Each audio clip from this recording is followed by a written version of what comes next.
সম্মানিত দিনী ভাই বোন, আজকের বৈঠকে উল্লিখিত বিষয়ের উপরে কথা বলার পূর্বে কয়েকটি কথার প্রথম কথা মনে রাখবেন। হিংসা করে তেমন কিছু করা যায় না, সাময়িক কিছু ক্ষতি হয় বা যারা করে তারা কষ্ট পায়, যার কারণে আল্লাহ তাআলা হিংসুকের হিংসা থেকে পরিত্রাণ চাওয়ার জন্য সূরা নাস ফালাক পড়তে বলেছেন। যারা মানুষের প্রতি হিংসা করে, দল সংগঠন মতামতে, প্রতিবেশী আত্মীয় স্বজনে, সুবিধা অসুবিধায় যে হিংসা করে সেই বেশি কষ্ট পায়। তাকে নানান কিছু করা লাগে, ভাবা লাগে, কিভাবে বিরোধিতা করা যাবে, কিভাবে খাটো করা যাবে, কিভাবে ছোট করা যাবে, তারই পরিশ্রম বেশি হয়। সমাজে পরিশ্রমও বেশি হলো, আর পাপও এমন হলো যে যার ব্যাপারে করেছে তার হাত ধরে ক্ষমা না চাইলে আর ক্ষমা হবে না। যার জন্য ফালাক নাস পড়ে হিংসা করা থেকে বেঁচে থাকবেন। আমি আমার নিজের জীবনে দেখছি যে পরিবেশ পরিস্থিতি দুর্বল হলে আমাকে হিংসা করা লাগে না। মানে কেন জানি যেটা আমার সামনে আছে, কেউ যদি হিংসা করে সেটা ঠেকায় দেখি তার চেয়ে বড়টা এসে বসে আছে। এই আমার পুরো জীবন এভাবে ঘেরা, যার কারণে ছেলেরা বলছে যে প্রোগ্রাম করতে খুব কষ্ট পাচ্ছি। কি কষ্ট পাচ্ছ? আছে অনেক, তার মধ্যে তার মার সব কেটে দিছে, কে কি করছে এগুলো। তো এইটা তোমাদের আমি মনে হচ্ছে এর চেয়ে জটিল কিছু বলবে, এটা তো কিছুই না। দ্বিতীয় কথা হলো এই যে আমি আদ-দাওয়া ইলাল্লাহকে অন্তর থেকে পছন্দ করছি, এই জন্য যে আমি 90 সাল থেকে বক্তৃতার মাঠে আছি, 33 বছর চলছে। আমি আমার বক্তব্যে সফল নই এ কথা নয়, আলহামদুলিল্লাহ আমি সফল বলে আমি নিজেকে মনে করি পরিস্থিতি দেখে। তারপরেও আলহামদুলিল্লাহ, তারপরেও যে আমি পরিস্থিতির সাথে আছি। পরিস্থিতি কি? শীতের দিনে বক্তব্য, গরমের দিনে নেই।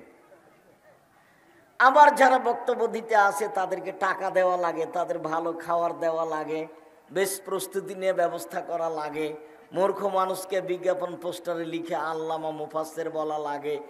অনেক কিছু এর সাথে জড়িয়ে আছে যেটা শরীয়ত অনুকূলে নয়। যার কারণে আমি বইটা লিখেছিলাম বক্তা শ্রোতার পরিচয়। কে বক্তা আর কে শ্রোতা ভাবা উচিত। তা আমি আমার এই পুরো জীবনকে তদন্ত করে আব্দুল্লাহর এই আদ-দাওয়া ইলাল্লাহ আমার কাছে অতীব পছন্দ হয়েছে। আমি বলেছি, আব্বু এই মসজিদ ভিত্তিক শিক্ষা দেওয়া এবং দাওয়াত দেওয়া এটাই নবী রাসূলের কাজ, এভাবেই করতে হবে, যেটা 12 মাস চলবে। তো যেহেতু জনগণের সহযোগিতাই চলে, সাথে সাথে আর একটা তার প্রস্তাব আমাকে ভালো লেগেছে যে আব্বু প্রোগ্রামে যাবেন, তো এখন থেকে কিন্তু যেটুকু মানুষ পথ খরচ দিচ্ছিল সেটাও কিন্তু আর দিবে না। এখন যেখানে যে পয়সা উঠছে সেখানেই সেই পয়সা খরচ হবে। ভালো, আলহামদুলিল্লাহ, সেটাই হোক।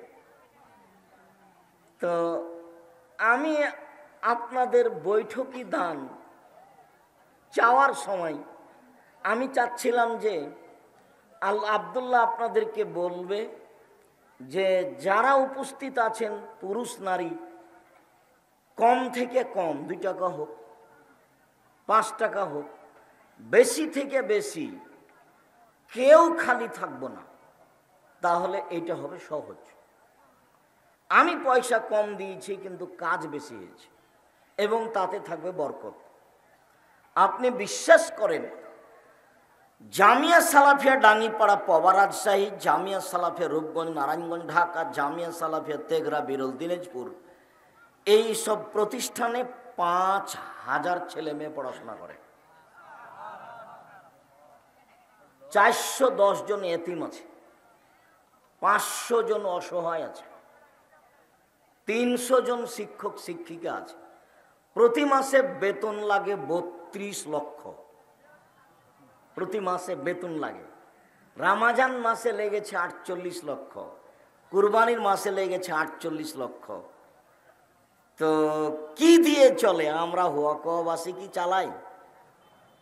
32 লক্ষ। আমাকে যদি বলেন আব্দুর রাজ্জাক সাহেব আপনি ইনকাম করে 1 মাসের বেতন দেন, তাহলে আমার পুরো জীবনে হবে না। জামিয়া সালাফিয়ার পিছনে কোনো বড় শক্তি নেই, জামিয়া সালাফিয়ার পিছনে কোনো সংস্থা নেই, জামিয়া সালাফিয়ার পিছনে কোনো বৈদেশিক পয়সা নেই। জামিয়া সালাফিয়ার পিছনে আমি আর আপনি 2 টাকা 5 টাকা 2000 টাকা 1000 টাকা দিয়ে আছি, এটাই জামিয়া সালাফিয়া। এতে বরকত আছে। কিভাবে চলে আমি সেটা নিজেও বুঝি না। প্রত্যেক দিন বিকালে সন্ধ্যার সময় নিম্নে 40,000 টাকা লেবার মিস্ত্রি বিল আছে, ঊর্ধ্বে 1, 1.5 লাখ 2 লাখ টাকা বিল আছে। প্রত্যেক দিন সকালে বিকালে গিয়ে লেবার মিস্ত্রি বিল আছে। রূপগঞ্জ জামিয়া সালাফিয়া যে মসজিদের কাজ শুরু হয়েছে, ওর পাইলিং খরচ হচ্ছে 3.5 কোটি টাকা। 6 বিঘা জমির উপরে, 200 শতক জমির উপরে, যার উত্তর দক্ষিণ 300 ফুট, পূর্ব পশ্চিম 200 ফুট, যার একতলাতে 10,000 মানুষ সালাত আদায় করতে পারবে। তা আমাকে কেউ কেউ বলছে এটা একটু বাইরে দিলে হয় না। ওই কেউ সাহস করবে না এত বড় মসজিদ বানাতে, ফকির ফাকরা পারবে। সবার টাকা দিয়ে 10 টাকা 20 টাকা দিয়ে হয়ে যাবে। আপনি কার কাছে এটা পেশ করবেন? ছবি নিতে নিতে জান দিবে, কিছু করতে পারবে না। ও পাইলিং খরচ দেখলে তার বুদ্ধি হারিয়ে যাবে। কিভাবে হবে এই চিন্তা করতে হবে না। আমি একটা প্রস্তাব পেশ করব, সেটা আপনি করবেন। সেটা হলো এই, খালি বলবেন আল্লাহ তুমি জামিয়া সালাফে কবুল করো। এইটা যে আল্লাহ তুমি জামিয়া সালাফে কবুল করো, এইটুকু আপনাকে বলতে হবে। আর পরের যেটুকু, সেইটুকুর 2টা কথা। যখন আল্লাহর নবী বললেন যে তাবুকের যুদ্ধে যেতে হবে, কে কি দিবে? তো ওমর মনে করলেন যে আজকেই ভালো সুযোগ আবু বকর সিদ্দিককে পরাজয় করার, নেকিতে দানে। তো আমি বললাম অর্ধেক সম্পত্তি অর্থ সম্পদ দিলাম। মনে মনে ভাবছি আজকে আবু বকর সিদ্দিক কি বলবেন। তা আবু বকর সিদ্দিক রাদিয়াল্লাহু তাআলা আনহুকে যখন বলা হলো, তখন উনি বললেন আল্লাহকে আর আপনাকে বাড়িতে রেখে যা আছে সবই দিলাম। কি দিলেন? ভ্যান ভাড়াও হবে না। কিন্তু উনি যেটা বলেছেন সেটা ডেঙ্গিয়ে আর মানুষ যেতে পারবে না। তার নাম বরকত। এইবার যখন বললেন আল্লাহর নবী উসমান তুমি, তো উসমান রাদিয়াল্লাহু তাআলা বললেন যত লোক তাবুকের যুদ্ধে যাবে তার অর্ধেকের যাতায়াত খরচ, খাওয়া খরচ আমি দিব। লোক সংখ্যা ছিল 30,000। 15,000 লোককে যদি 15,000 উঁট দিয়ে থাকেন, তাহলে বর্তমান বাজারে 15,000 উঁটের দাম কত? 15,000 মানুষকে যদি 3 মাসের খাওয়া খরচ দিয়ে থাকেন, 15,000 মানুষকে আমাদের বগুড়ার কোন একটা লোককে একদিন খাওয়াতে বলেন? 15,000।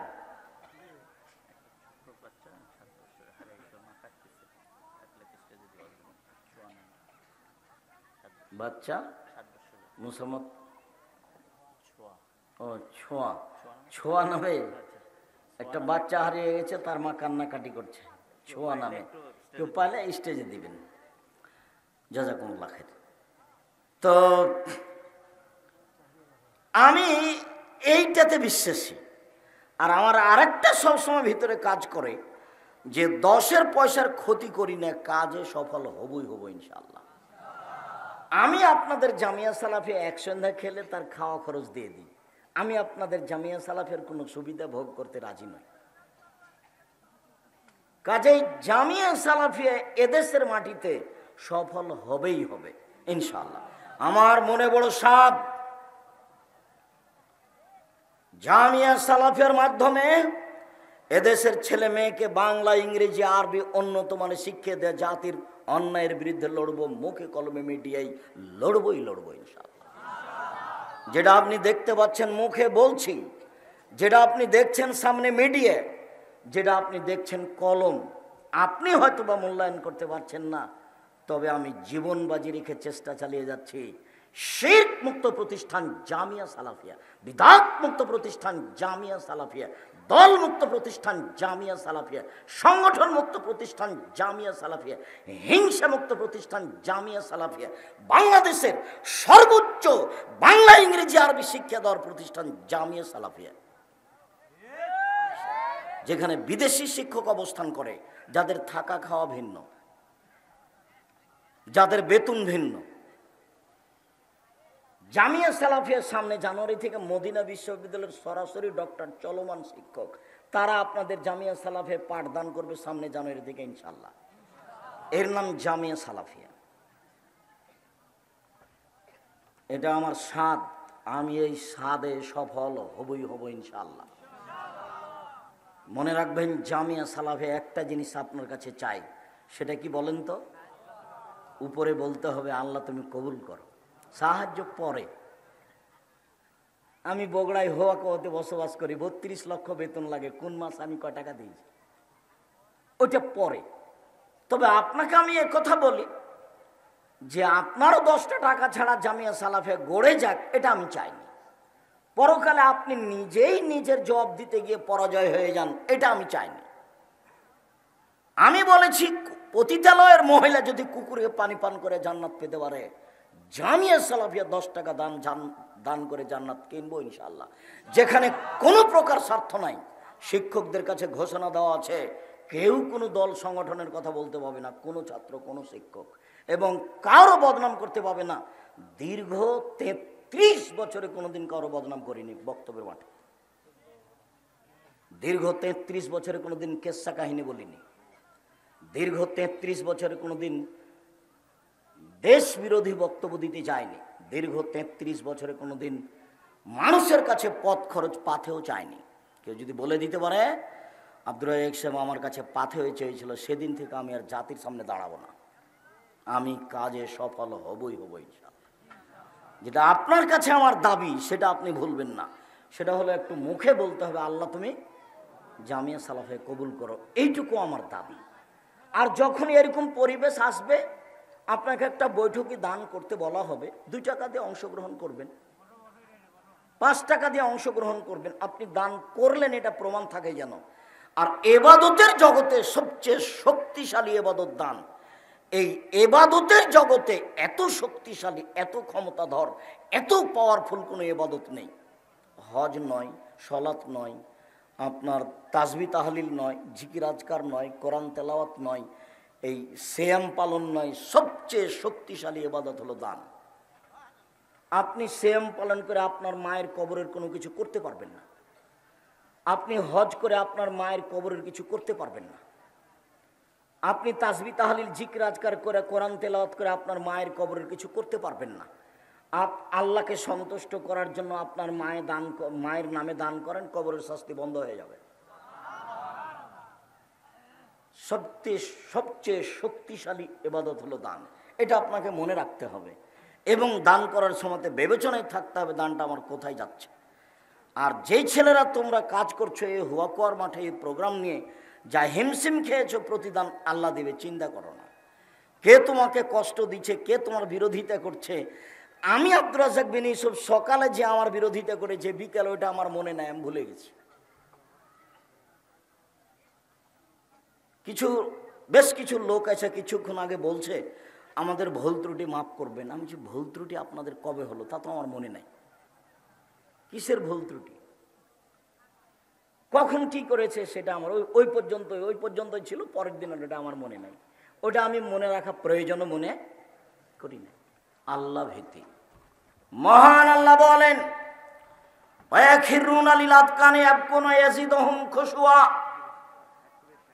যারা আল্লাহর ভয়ে মাটিতে লুটিয়ে পড়ে কান্নাকাটি করে, কান্নার শব্দ তাদের ভীতিকে আরো বেশি করে দেয়।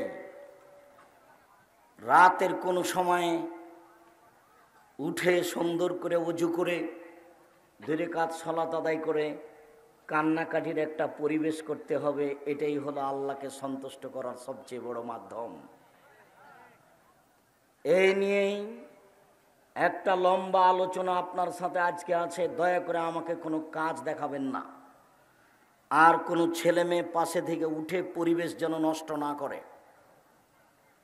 আমরা আব্দুল্লাহ বিন ফজল রাহিমাহুল্লাহ নই যে ভোর পর্যন্ত বক্তব্য দিব, ওই হিসাব মাথাতে নেই। মহান আল্লাহ বলেন, যখন তাদের সামনে কোরআন মাজিদ তেলাওয়াত করা হয়, খাররু সুজ্জাদাও ওয়া কিয়ামা, সুজ্জাদাও বকিয়া, তারা কোরআন তেলাওয়াত শুনে মাটিতে লুটিয়ে পড়ে কান্না অবস্থায়। হাজারো পুরুষ, হাজারো নারী আল্লাহর ভয়ে কেঁদে মাটিতে লুটিয়ে পড়ে। আমি আর আপনি জানি না, আমি আর আপনি জানি না। এর অর্থ এই নয় যে আমার মতো সবাই, এটা নয়। মহান আল্লাহ বলেন, ইন্না নাখাফু ইয়াওমান, আমি সেই দিনকে ভয় করি যেদিন খুব কঠিন দিন, মানুষের পাপ রাশি চতুর্দিকে ছড়িয়ে পড়বে, কেউ তার পাপকে ঢেকে রাখতে পারবে না। সেই কঠিন দিনকে মনে করে আমি আল্লাহর দরবারে কান্নাকাটি করি। মহান আল্লাহ বলেন, ওমাইয়ুতিল্লাহ ওয়া রাসূলাহু ওয়া ইয়াখশাল্লাহ, যে ব্যক্তি আল্লাহকে মানে, রাসূলকে মানে, আল্লাহকে ভয় করে, ওরাই হলো সফল মানুষ। সময়ের গতিতে আমি আপনি আল্লাহকে ভয় করি, এর পরিস্থিতি তার সামনে পেশ করে তাকে দেখাতে হবে। মহান আল্লাহ আমাদের নবীকে বলেন, ফায়দা ফারাগতা ফাংসব ওয়া ইলা রাব্বিকা ফারগাব। মুহাম্মদ সাল্লাল্লাহু আলাইহি সাল্লাম, আপনি যখন দুনিয়াবি কাজ থেকে অবসর হবেন, তখন আপনি কঠোর শ্রমে আত্মনিয়োগ করুন, আর আপনি আমাকে যা বলবেন সেটা বিনয়ের সাথে কান্নাকাটি করে বলুন। আপনি আমাকে কি বলতে চান? আল্লাহ বলছেন, আল্লাহ আমাদের নবীকে বলছেন, আপনি যখন দুনিয়াবি কাজ থেকে অবসর হবেন, তখন আপনি কঠোর শ্রমে আত্মনিয়োগ করুন, আর আপনি আমাকে যা বলবেন তা বিনয়ের সাথে কান্নাকাটি করে বলুন। এটা আল্লাহ আদেশ করছেন আমাদের নবীকে। আবু রায়হানা রাদিয়াল্লাহু তাআলা আনহু বলেন, রাসূল সাল্লাল্লাহু আলাইহি ওয়াসাল্লাম বলেছেন,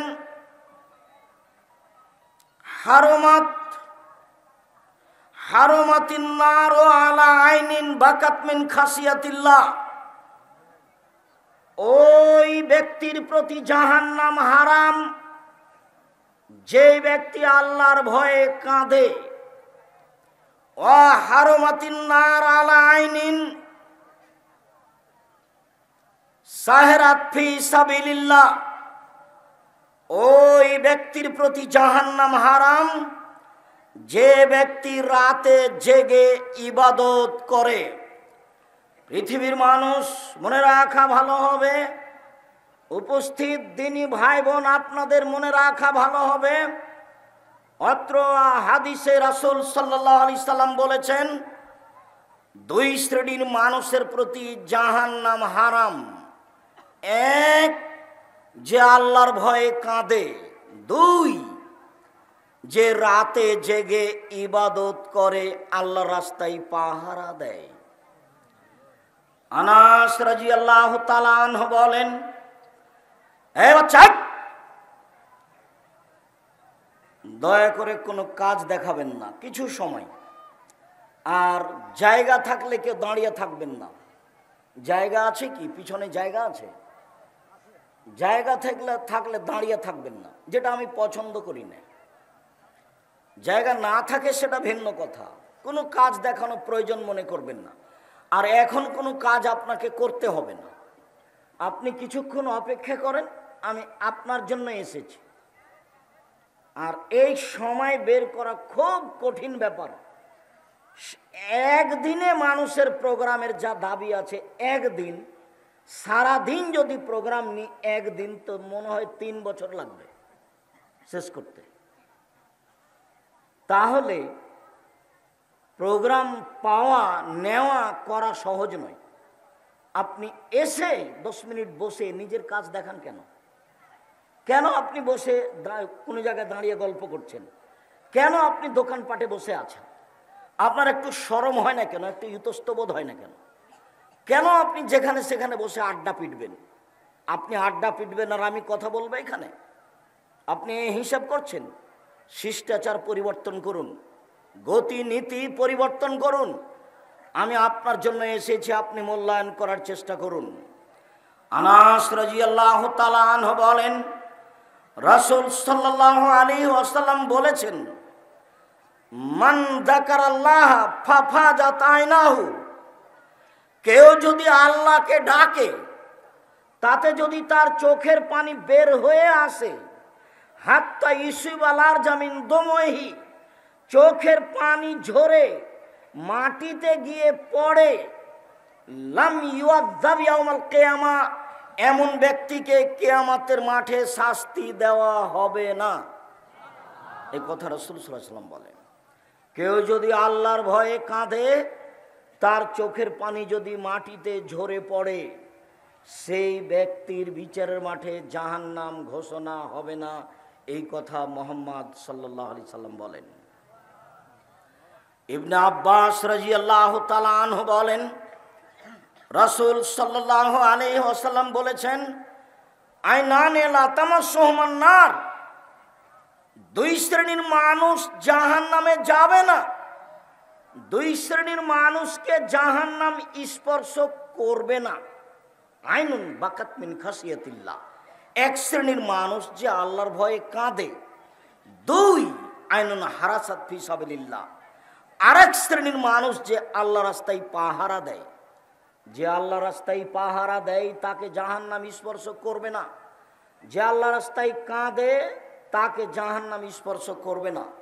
এই ছেলেরাই, তোমরা যাও, সরো এখান থেকে। এই যারা দায়িত্ব পালন করছো, কে তোমরা? এদেরকে চলে যেতে বলো। আর ওইখানে তোমরা দায়িত্ব পালন করছো, কথা বলে নাকি? মুখ বন্ধ করো। এই ছেলেরাই যাও, এই যে দাঁড়িয়ে আছে এদেরকে চলে যেতে বলো, দ্রুত বলো। হয় তোমাকে বসতে হবে, না হয় কেটে পড়তে হবে। তুমি এখানে বেয়াদবি দেখায় না, আমি পছন্দ করি না। ওই যে যারা বিরোধিতা করে তার কেটে দিচ্ছে, ওখানে যাও। আর মনে রাখো, আমি আব্দুর রাজ্জাক বিন ইউসুফ। না চিনা থাকলে ভালো করে চিনে নাও। যদি তোমার চিনতে অসুবিধা থাকে, আবার ভালো করে চিনে নাও, আমি আব্দুর রাজ্জাক বিন ইউসুফ। তুমি সব তার কাটে দিলে আমি খোলা মাঠে বক্তব্য দিব। তোমার কিছু করার নাই, কিছু করতে হলে উপরে বলতে হবে। উপরে যতদিন পর্যন্ত সিদ্ধান্ত পরিবর্তন না হবে, তুমি কেন, তোমার বাপও কিছু করতে পারবে না। তুমি 14 গোষ্ঠী মিলে কিছু করতে পারবে না, হারিয়ে যেতে হবে। হারিয়ে আছো। সারা বংশ, দেশ, এলাকা মিলে কিছু করতে পারবে না, হারিয়ে আছো। এক জামিয়া সালাফিয়া সারা দেশ দখল করে আছে, ইনশাল্লাহ, আলহামদুলিল্লাহ, সারা দেশ দখল করে আছে। তুমি প্রতিষ্ঠান খুঁজে বের করো, কোথায় কোন কমি মাদ্রাসায় 300 জন শিক্ষক শিক্ষিকা আছে। এদেশের কোন প্রতিষ্ঠানে আছে? এদেশের কোন প্রতিষ্ঠানে 32 লক্ষ টাকা মাসে বেতন লাগে? তুমি বুঝতে পারছো না? হিংসাটা রেখে দিয়ে, ভদ্রতা বজায় রেখে, কিছু বললে আল্লাহকে বলো, কোরআন হাদিস শোনে মেনে চলো, কোরআন মাজিদ পড়ো, 5 ওয়াক্ত সালাত আদায় রেখো, আড্ডা পিটো না। 4টা কথা মনে রাখতে হবে, 5 ওয়াক্ত সালাত আদায় করতে হবে, হালাল রুজি উপার্জন করতে হবে, কোরআন তেলাওয়াত করতে হবে। 2 জন যেখানে বসে আছে সেখানে বসতে হবে না। আমার জীবনে কোনোদিন আমি 4 স্টলে বসিনি, বেঁচে আছি তো। আমি জীবনে কোনোদিন 4 স্টলে দোকান পাড়ে বসিনি, তো আছি তো বেঁচে। আমি বেঁচে নাই আপনাদের মাঝে, বেঁচে আছি তো, চলছে তো। আড্ডা পিটতে হবে না, ওখানে কারো বদনাম করবেন, এক বদনামে সারা জীবনে তাহাজ্জুদ পড়েছেন, এক পাল্লাতে দিলে এক বদনামে সব খেয়ে ফেলে দেবে। কাজেই যেখানে দুইজন লোক বসে আছে ওখানে বসবেন না। কাজে গেছেন দোকানে, আসসালামু আলাইকুম ভাই, জিনিস 1 কেজি লবণ কিনতে এসেছি, দেন, আর 100 মরিচ দেন, কিনা শেষ হয়ে গেছে, আসসালামু আলাইকুম। ওখানে 1 মিনিট দেরি করবেন না। ওখানে কারো বদনাম হচ্ছে, খালি যদি বলেন আসলেই খারাপ, ঠিকই বলেছিস, আসলেই খারাপ, আর রেহাই হবে না। এই যে ভাষাটা আপনি মুখ দিয়ে বের করলেন, এটা এখন আপনি কি দিয়ে ঠেকাবেন? কি দিয়ে ঠেকাবেন? তাহাজ্জুদ পড়ে হবে না, হজ করে হবে না, দান করে হবে না, তাসবিহ তাহলিল করে হবে না, জিকির আজকার করে হবে না। তাহলে আমি কি করলাম? এমন কি বিপদে পড়ে গেলাম? আপনি যার ব্যাপারে বলেছেন ভালো, ঠিকই বলেছিস, আসলেই খারাপ, তার হাত ধরে বলতে হবে, ক্ষমা করলে হবে, না হলে বিচারের মাঠে ও নেকি নিয়ে নিবে, অবাক বিচার। ও নেকি নিয়ে নিবে, অবাক বিচার। এইভাবে রাসূল সাল্লাল্লাহু আলাইহি ওয়াসাল্লাম বিচারের কথা বলেছেন, অবাক বিচার। আবু হুরায়রা রাদিয়াল্লাহু তাআলা আনহু বলেন, রাসূল সাল্লাল্লাহু আলাইহি ওয়াসাল্লাম বলেছেন,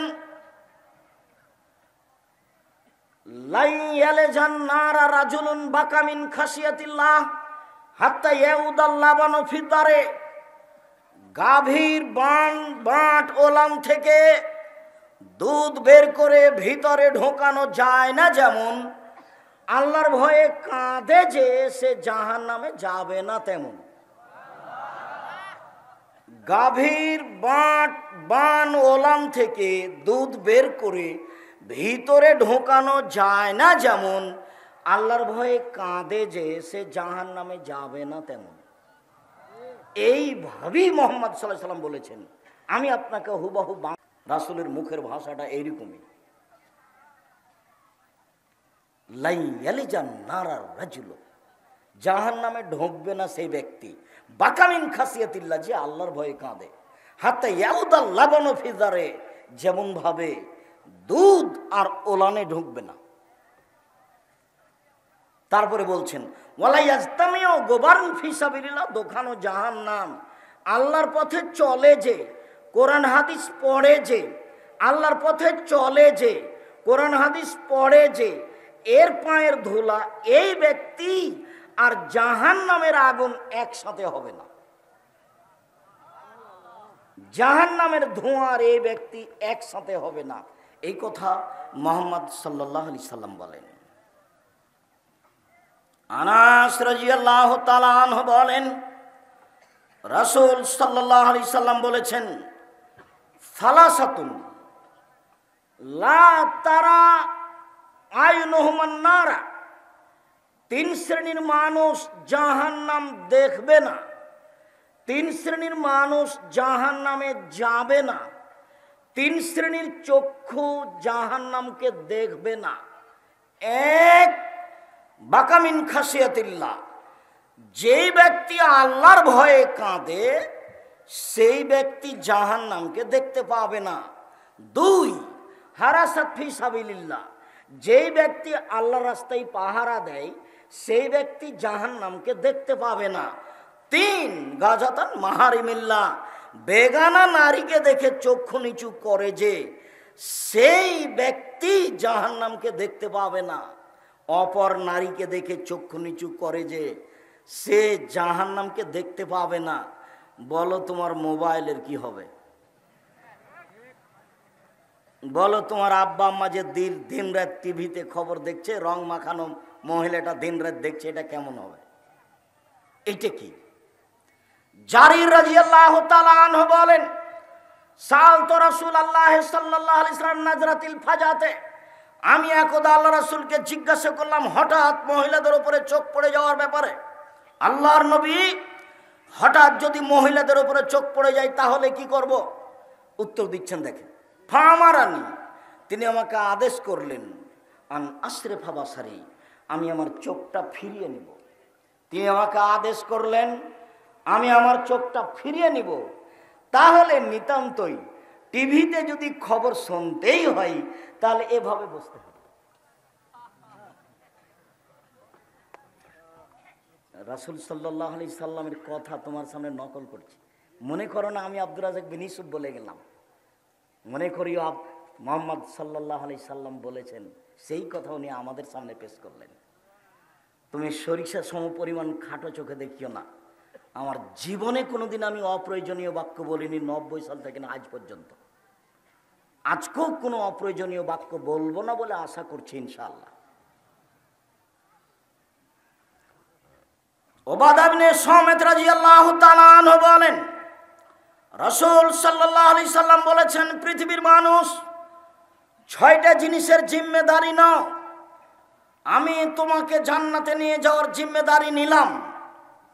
তার একটি হচ্ছে অপর নারীকে দেখে চক্ষু নিচু করো।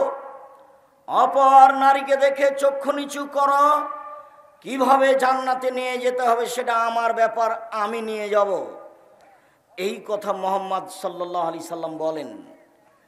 দৃষ্টি খুব কঠিন জিনিস।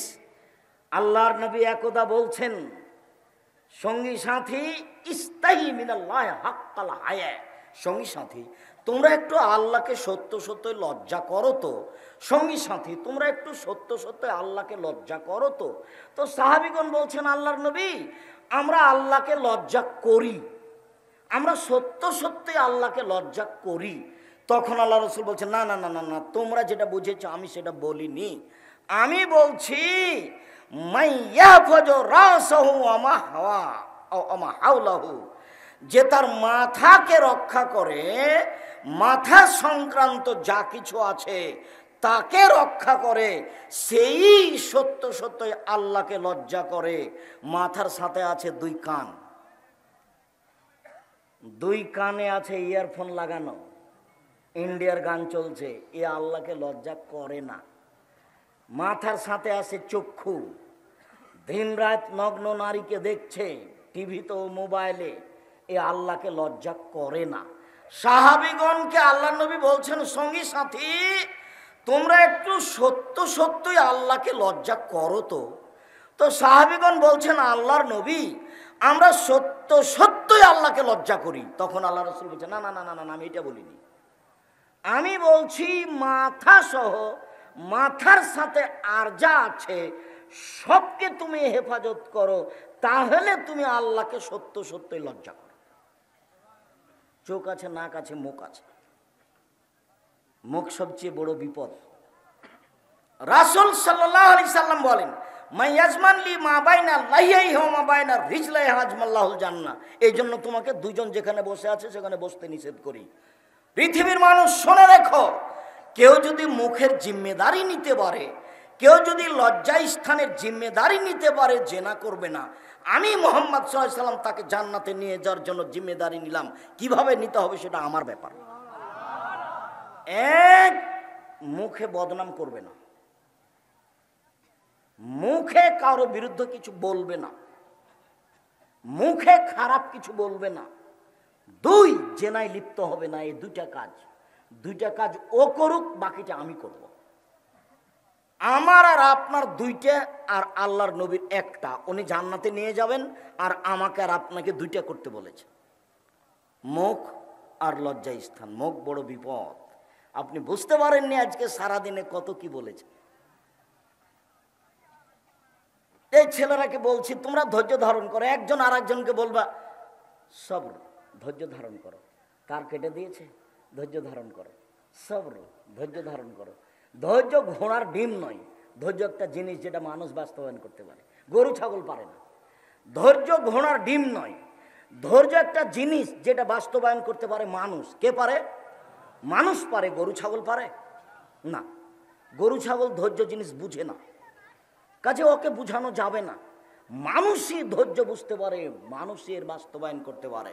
সম্মানিত দিনী ভাই বোন, রাসূল সাল্লাল্লাহু আলাইহি সাল্লাম একদা বলছেন, তোমাদের কি হবে, যুগের কি হবে, তোমাদের কি হবে, যুগের কি হবে, তোমাদের কি হবে, যুগের কি হবে। এদা উবকিতুম ফি হুসালাত মিনান নাস। যেদিন যুগের লোক হবে সবাই আগাছা, সবাই খারাপ, কে যে ভালো তা দেখা যায় না। মৌলানা সাহেব প্রতারণা দেয়, হাজি সাহেব প্রতারণা দেয়, মসজিদে মারামারি হয়, মাদ্রাসাতে মারামারি হয়, চেয়ারম্যান, মেম্বার, এমপি, মন্ত্রী, হেড মৌলানা, হেডমাস্টার, প্রিন্সিপাল সবাই টাকা আত্মসাৎ করে মেরে খায়। সবাই যে খারাপ, যখন সবাই খারাপ হবে তখন তোমাদের কি হবে, যুগের কি হবে? তোমাদের কি হবে, যুগের কি হবে? শোনো আবু মুসা, সমাজে যেদিন কোনো আমানতদারি থাকবে না, সবাই টাকা পয়সা মেরে খাবে, সেদিন তোমাদের কি হবে, যুগের কি হবে? সেদিন তোমাদের কি হবে, যুগের কি হবে? শোনো আবু মুসা, যেদিন মানুষের ভিতরে মতবিরোধ দেখা দিবে, এভাবে দেখেন, দেখাচ্ছেন এভাবে, আমার দিকে দেখেন তো, দেখাচ্ছেন তিনি এইভাবে, ডান হাতের আঙ্গুলগুলি বাম হাতের আঙ্গুলের ভিতরে যেভাবে ঢুকলো, মানুষের ভিতরে মতবিরোধ সেভাবে ঢুকবে। এই সামান্য প্রোগ্রাম তো কিছু ছেলে বলছে এখানে, কিছু বলছে না ওখানে, ওখানে করবো, আর মুরব্বী বলছে এখানে, আর ছাড়ো মুরব্বীর কথা, ওখানে করবো। কেউ কাকু মানে, মসজিদে মারামারি লেগে গেছে, সামান্য কথা নয়। আর মাদ্রাসার অবস্থা তো আপনি দেখতে পাচ্ছেন, আর সামাজিক অবস্থা তার ঢাকা নাই, সবাই দেখছে সামাজিক অবস্থা। আর আমি তোমাকে তো খুব ভালো চিনি, আজকে তুমি বসে আছো, কালকে তুমি একটা সিগারেটের জন্য আগেই থাকবে।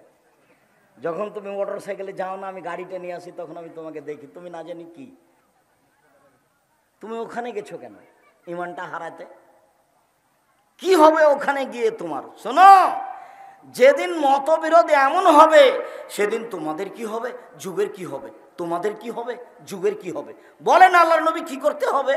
এই যখন বলেন কি করতে হবে, তখন তিনি বললেন যেটা, সেটা হলো কথা। এ দেখো, মুখটা কন্ট্রোলে রাখো, তাহলে বেঁচে যাবা। 2, বাড়িতে থাকো, তাহলে বেঁচে যাবা। 3, যেটা ভালো সেটা নিও, যেটা খারাপ সেটা ছেড়ে দিও, তাহলে বেঁচে যাবা। আচ্ছা আল্লাহর নবী, বুঝলাম, ভালোটা নিব, খারাপটা ছেড়ে দেবো। আচ্ছা আল্লাহর নবী, মুখ খুললাম না। আচ্ছা আল্লাহর নবী, আমি বাড়িতে থাকলাম, বিরোধী দল যদি আমাকে বাড়িতে এসে মেরে যায়, তাহলে কি করব? কথা বোঝা যায়নি? তখন আল্লাহ রসুল বলছেন, শোনো শোনো শোনো, যদি পরিস্থিতি এমনই হয়, তাহলে আদমের 2 ছেলের ভালোটার মতো হয়েও, আদমের 2 ছেলের ভালোটার মতো হয়েও। আদমের এক ছেলে কাবিল বলল, এই তোকে মারবো। তখন হাবিল বলছে, তুমি মারো মারো, আমি তোমাকে মারবো না। আল্লাহ নবী কি বললেন বলেন তো দেখি?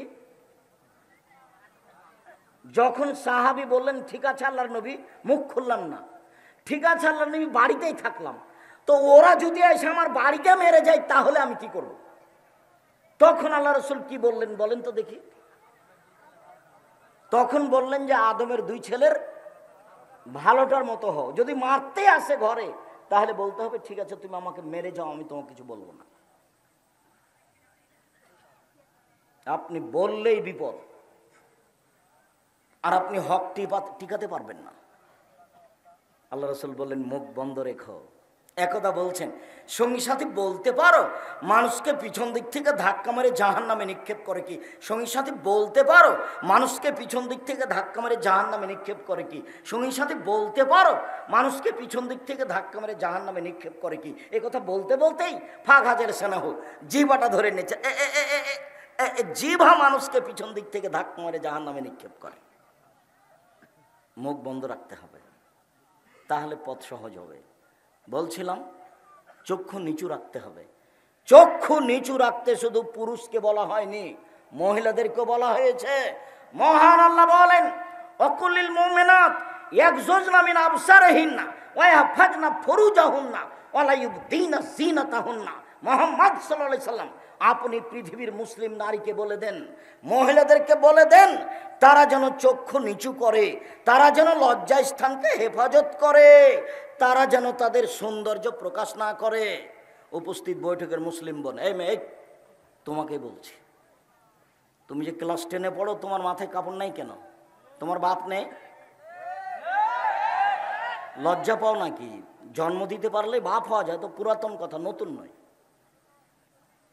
ক্লাস 10-এ পড়ো তুমি, যেদিন 8-এ উঠেছিলে সেদিন তুমি যুবতী হয়েছ। কাকে কি বুঝাতে চাচ্ছ? রাজুলুর আইন ফিয়া হালে বাইতিহি ও মুসলমান রায়তিহি, যে বাড়ির মালিক তাকে ছেলে মেয়ে সম্পর্কে অক্ষরে অক্ষরে জিজ্ঞাসা করা হবে, বিচারের মাঠে তাকে উত্তর দিতে হবে, নইলে সে তাহাজ্জুদ পড়ে টিকতে পারবে না। অল মারা তো রায়া ফি বাইতে যাও যে ওয়ালাদি, যে মহিলা তোমার মা, এই বাড়িতে দায়িত্বশীলা মহিলা, তাকে জিজ্ঞাসা করা হবে তোমার সম্পর্কে, তাকে জিজ্ঞাসা করা হবে তোমার ভাই সম্পর্কে। তোমার মা যদি যথাযথ উত্তর দিতে না পারে, তোমার মা তাহাজ্জুদ পড়ে বিচারের মাঠে জবাব দিতে পারবে না। সম্মানিত দিনী ভাই বোন, মহান আল্লাহ বলেন মহিলাদেরকেও চক্ষু নিচু করতে হবে, তাদের লজ্জা স্থানকে তাদেরকে হেফাজত করতে হবে এবং তাদের সৌন্দর্য তাদেরকে ঢেকে রাখতে হবে। এটা আল্লাহ আদেশ করেন, এ আদেশ তাকে পালন করতেই হবে। উপস্থিত বৈঠকের দিনী মুসলিম বোন, আপনার সাথে আমার এখানে লম্বা কথা নেই, তবে এতটুক যে আপনি মনে রাখবেন, রাসূল সাল্লাল্লাহু আলাইহি সাল্লাম বলেছেন, মহিলারা যদি 4টা কাজ করতে পারে জান্নাতের সব দরজা তারা খোলা পাবে। বেশি নয়, 4টা কাজ যদি তারা করতে পারে জান্নাতের সব দরজা খোলা পাবে, বেশি নয়। 1 5 ওয়াক্ত সালাত, 2 রমজান মাসের সিয়াম, 3 স্বামীকে মেনে চলা, 4 জেনায় লিপ্ত না হওয়া। এই 4টে কাজ বাস্তবায়নের জন্য চেষ্টা করুন, জান্নাত হবে ইনশাআল্লাহ। 1 5 ওয়াক্ত সালাত, 2 রমজান মাসের সিয়াম, 3 স্বামীকে মেনে চলা, 4 জেনায় লিপ্ত না হওয়া। আব্দুর রাজাক সাহেব, হুয়াকুয়া একটা উল্লেখযোগ্য গ্রাম আপনার জানা আছে। আমরা এই গ্রামে বসবাস করি, আমরা জেনার সাথে সম্পৃক্ত নই। আমরা 3টা কাজই করার চেষ্টা করি। 1 5 ওয়াক্ত সালাত, 2 রমজান মাসে রোজা, 3 জেনায় লিপ্ত না হওয়া। আমরা 3টাই যথাযথভাবে বাস্তবায়ন করি। 4 স্বামীকে মেনে চলা, এটা পূর্ণ পারি না। কেন? আমার স্বামীর মুখ খারাপ, ও গালি দেয়। গালি দিবেন কেন? মুখ খারাপ করবেন কেন?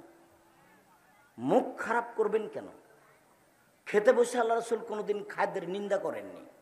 ভালো লেগেছে খেয়েছেন, ভালো না লাগলে ছেড়ে দিয়েছেন। ভালো লেগেছে খেয়েছেন, ভালো লাগেনি ছেড়ে দিয়েছেন। একটা বাস্তব ঘটনা শোনা, এই ছেলে,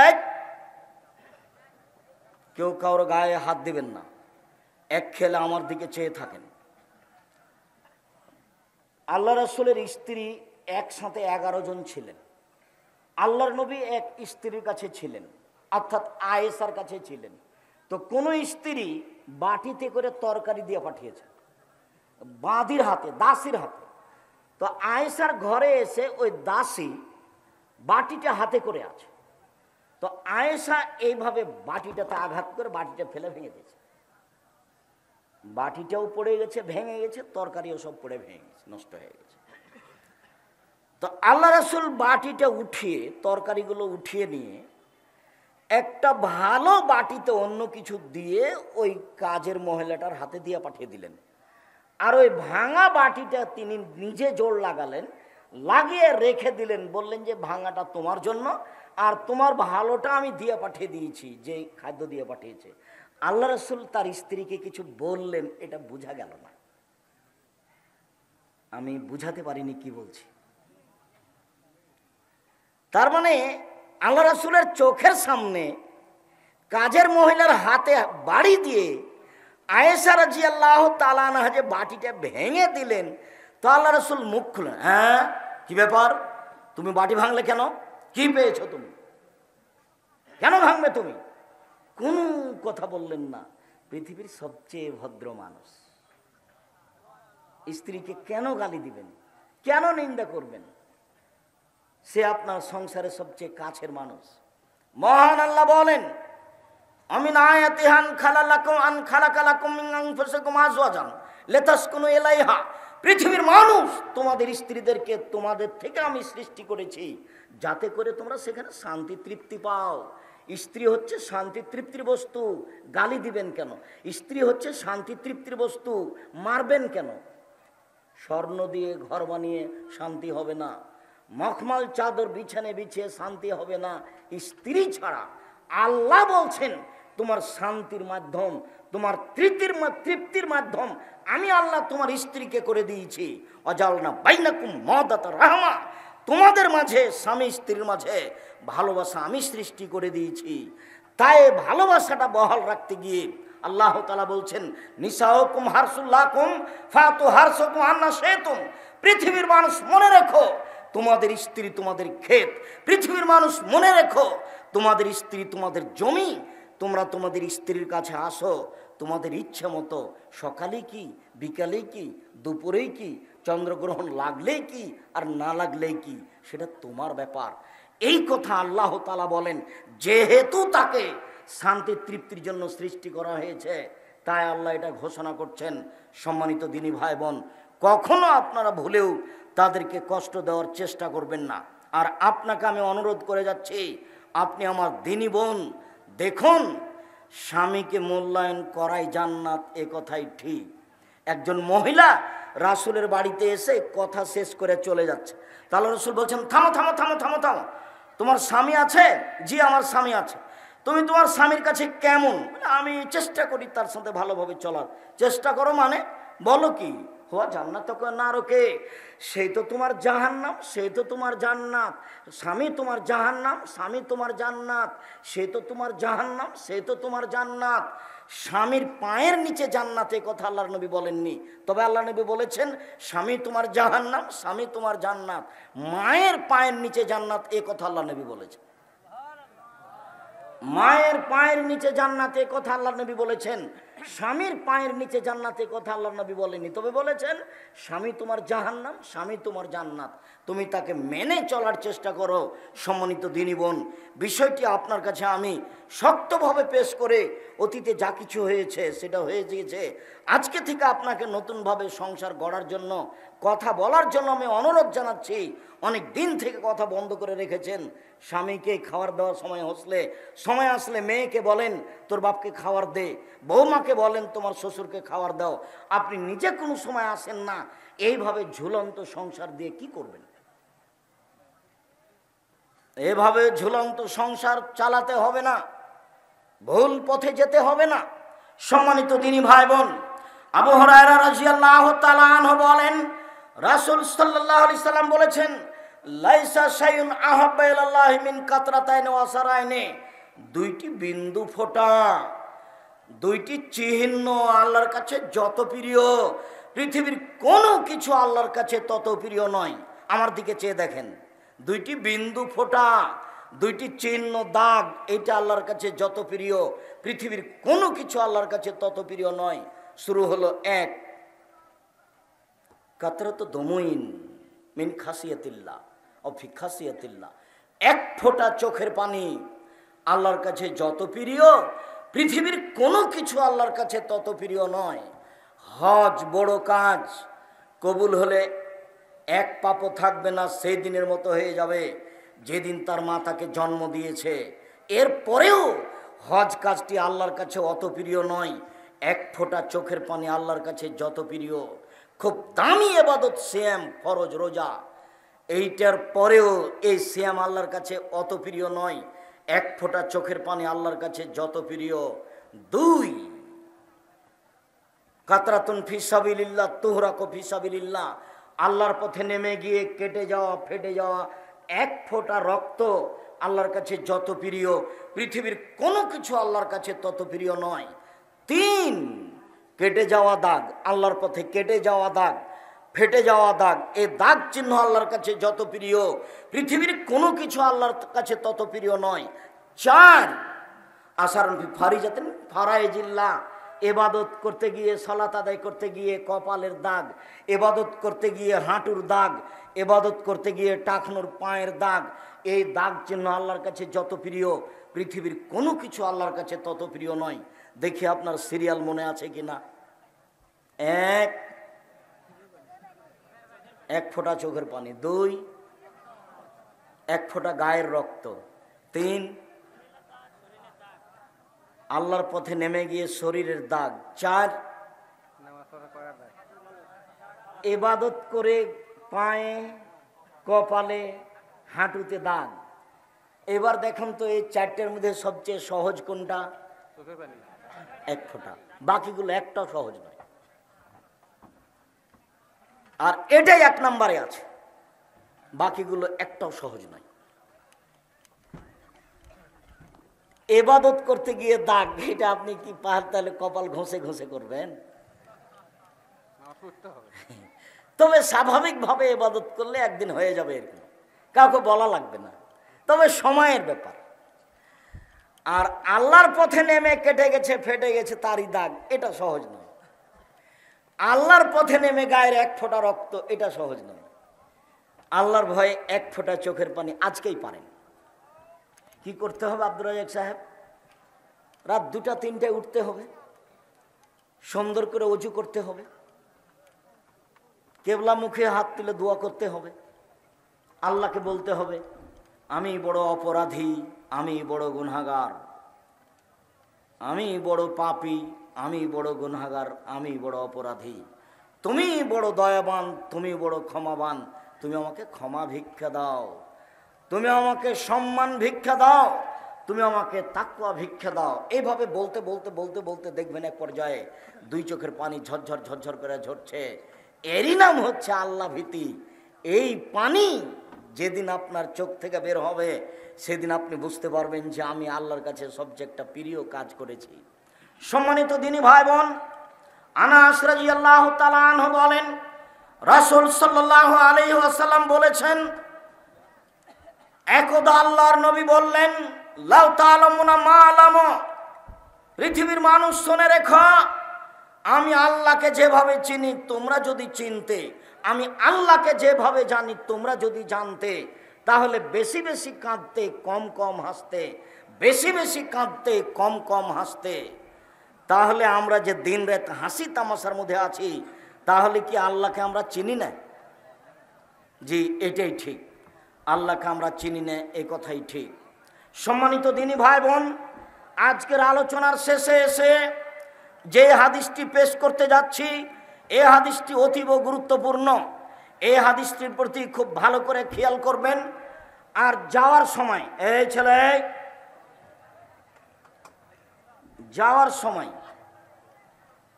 সবচেয়ে যেটা গুরুত্বপূর্ণ বিষয় মনে রাখবেন, সেটা হলো অন্তত একটা মাসিকাল হিতেশম পত্রিকা নিয়ে যাবেন।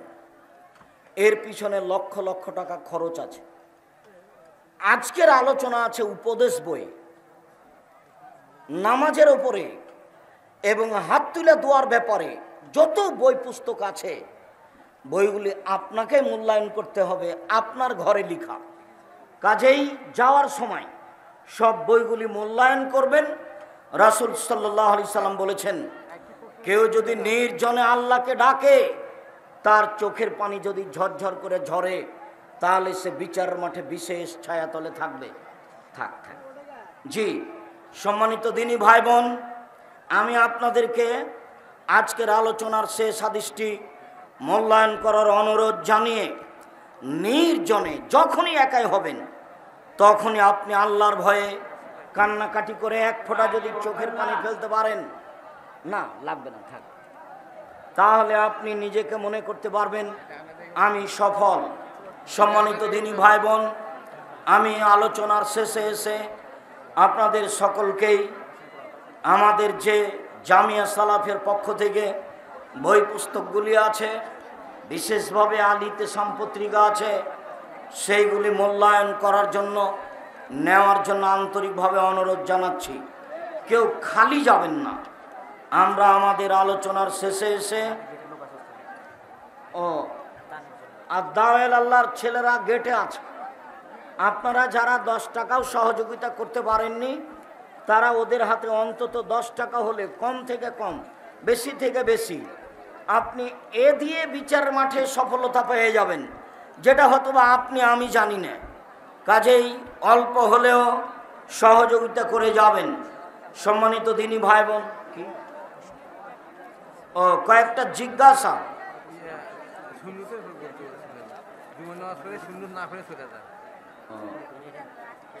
জুমার সালাত আদায় করে সুন্নাত না পড়ে যাওয়া যাবে কি? এটা তো খারাপ অভ্যাস, পরে এসে আগে যাওয়া। জুমার সালাতের পরে তাড়াহুড়া ট্রেন ছুটে যাচ্ছে সেটা ভিন্ন কথা। যখন আপনার প্রয়োজন থাকবে, ছোট প্রয়োজনও বড় হয়ে যাবে, কাজেই বড় প্রয়োজন ছাড়া আপনি উঠে যাবেন না। জুমার পরে মসজিদে পড়লে 4 রাকাত পড়বেন, 2 রাকাত 2 রাকাত করে। আর বাড়িতে পড়লে 2 রাকাত পড়বেন। জুমার সালাতের পরে বাড়িতে পড়লে 2 রাকাত পড়বেন, মসজিদে পড়লে 4 রাকাত পড়বেন।